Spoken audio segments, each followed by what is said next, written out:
Hello and welcome again to another interesting talk about IoT devices. So I'm currently doing a master project, a master's thesis on IoT devices, and I'm gonna talk about in the project and research the fact that there are many IoT devices sold, and actually it's gonna be sold more and more IoT devices all the time. So what is the implications of all that security wise? And what is the problem with all these kind of IoT devices in our homes, in the companies, and everywhere you can basically walk? Now, I just want to say that this is no easy topic. So what I just did is to bring up some,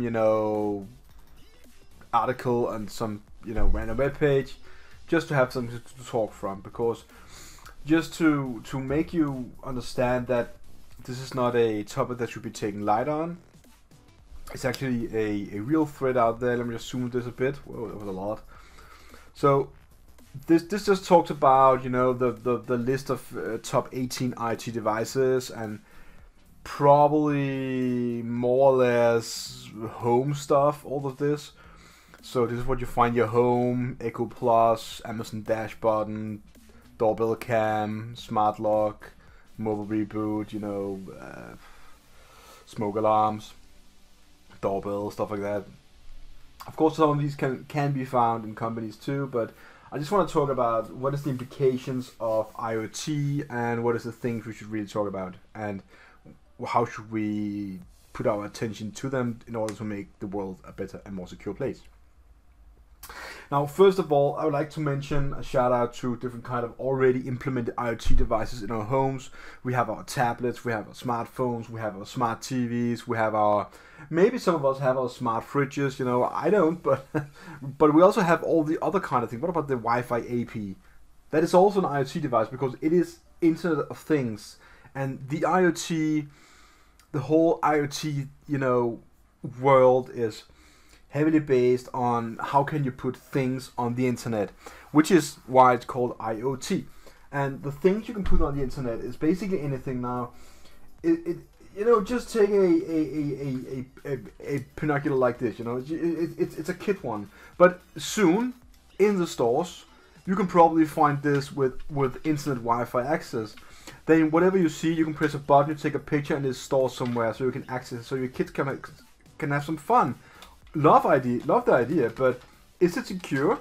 Was it thought about the way it should be thought about? And just think about it. A binocular like this could be on the internet. What kind of implications would that be?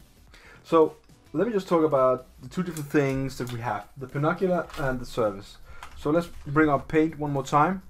So I'm gonna draw a pair of binoculars right now, and it's gonna be really beautiful ones. So it's gonna be like this: a cylinder, another cylinder, and then some whatever things in the middle, and then you have the looking holes here. Whoops, it's a beautiful binocular, and then you just see out of it. Okay, I know it's not beautiful at all.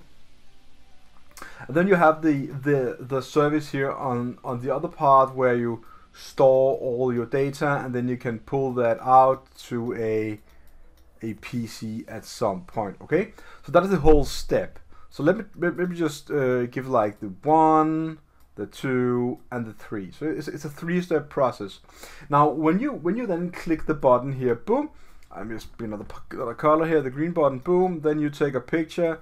It's being sent directly here to the service, stored somewhere in a database. So there's a database right here, and then you can pull it out. This is the direction. Now the whole idea is there a problem with devices like this? Now I don't know if this thing already exists. I don't really the point of this video. The point of this video is that when you put something on the internet, this one here, so it goes on the internet. So before that, you have a cloud right there, and it goes on the internet first, and then it goes there and there. So this is the internet, the INET, right? So when you go to the internet from a device, which kind of encryption are you using?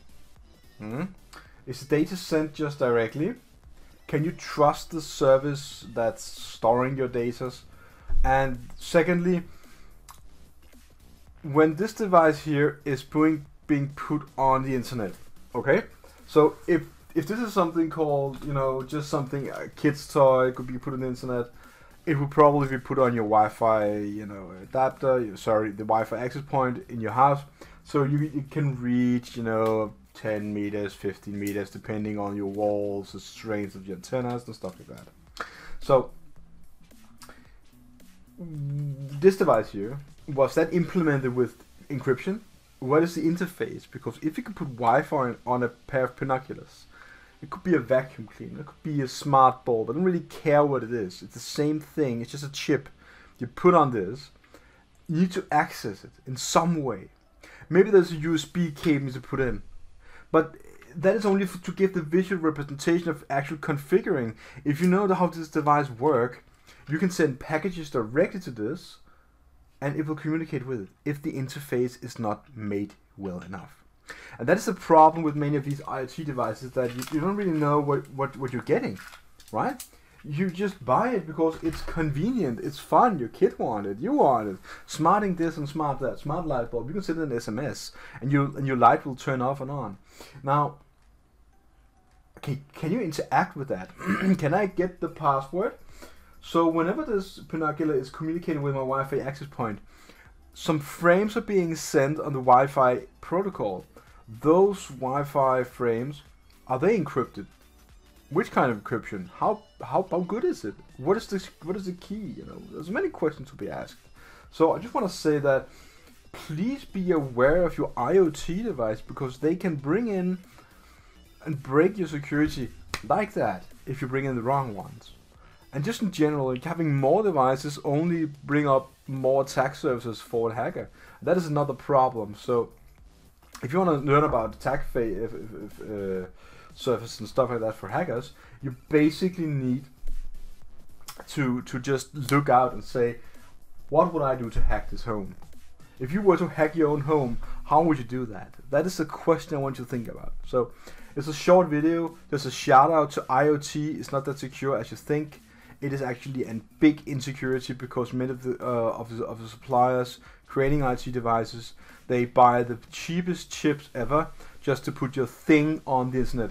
So if you're gonna have your thing on the internet and you're not sure about the IoT device, create a segmented network at your home where the IoT devices only have access to that, not anything else in the home. That will increase the security. But then again, how many know how to do that? And that's another thing, you know. And I understand that many people just want something that works, doesn't really want to, you know, hassle with all the things that I talk about and the facts and security. Someone else must do it. And it's an old one, it's not true, but I would just like to say, everyone get into the fight, understand the threat, don't take things lightly, and the sentence doesn't happen to me doesn't exist anymore. It is not when, it is already happening. So basically just saying, stay secure out there and take my advice. Have a nice day.